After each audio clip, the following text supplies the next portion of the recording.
Hey internet, what's going on? Aaron here, and today it's the Dorito Effect by Mark Schatzker.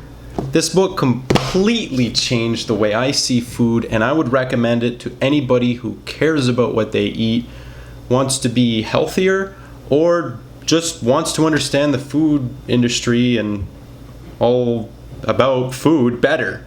In a comprehensive way, I might add. Here's why.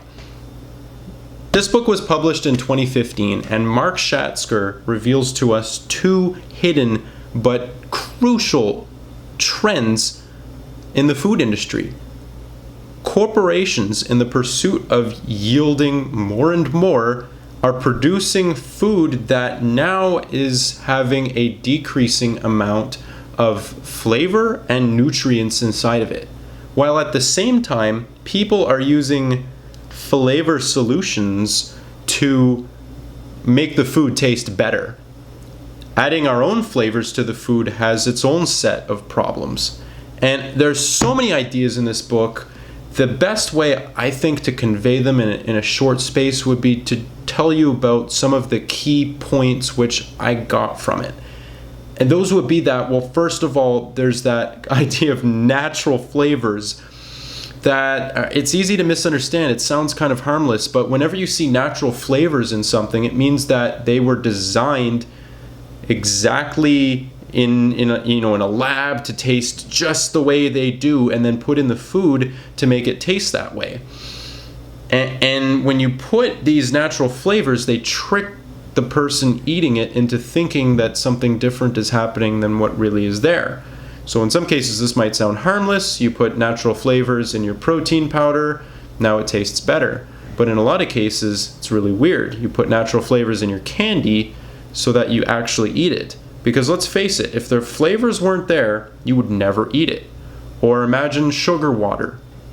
You can't drink sugar water. I mean, you can, but you won't because it doesn't taste good. But you put a little bit of natural flavor in there, and now all of a sudden you guzzle the whole thing.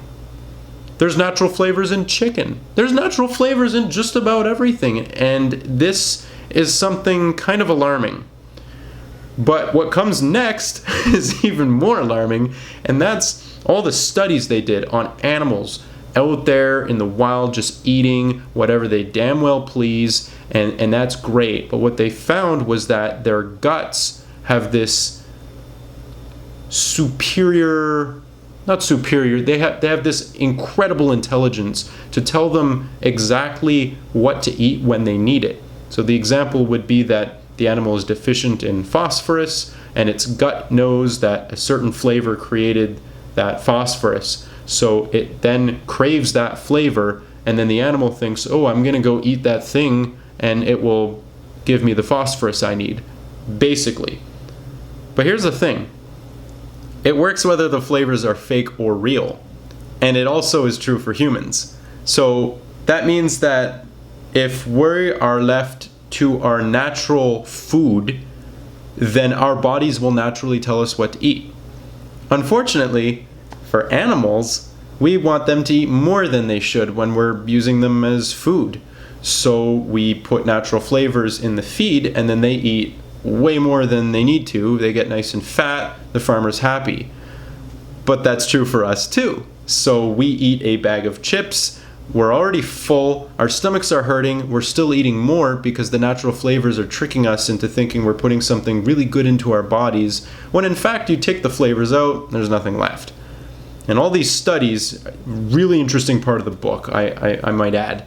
And then, of course, there's the corporations, right? So when you eat something, it's like they're trying to maximize money. So, you take the idea of like a tortilla chip, and they have as much flavor as they can possibly pack in there, really just to screw you, because the other part of the food, be it chips or candy or whatever it is, even chicken, is created in the most cost-effective way, which probably is not very good for you.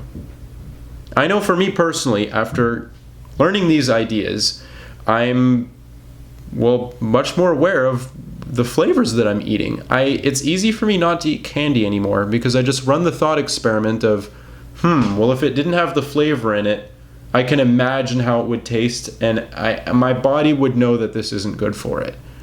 Now, when I crave it, I'm just craving the flavor that they put in the candy, and it loses its charm. It's just like, oh, demystified. And I'm not doing anything drastic. It's not like I'm limiting natural flavors, but being aware of the role they play in my diet and what I'm eating has been phenomenal. It's just kind of like I was blind and now I see.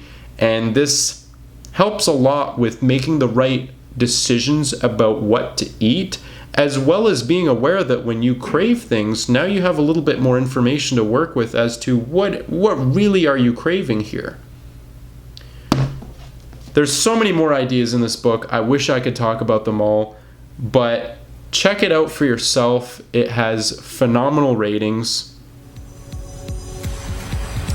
and that'll be at the link below. Let me know what you think.